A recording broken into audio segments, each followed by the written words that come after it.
लातूर जिल्ह्यातील औसा तालुक्यातील औसा तांडा येथे एका भीषण अपघातात 11 वर्षीय बालकाचा मृत्यू झाला. या घटनेनंतर परिसरात तणावाचे वातावरण निर्माण झाले असून संतप्त नातेवाईकांनी रुग्णालयात गोंधळ घातला. दरम्यान झालेल्या हाणामारीत चाकू हल्ल्यात 2 जण जखमी झाले आहेत.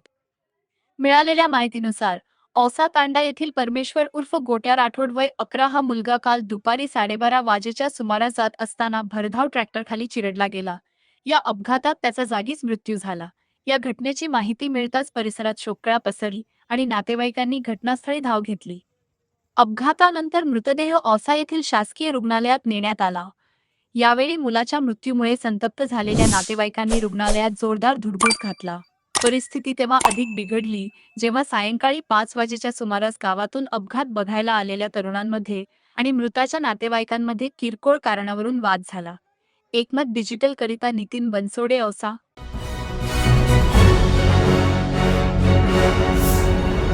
Thanks for watching Ekmat Digital.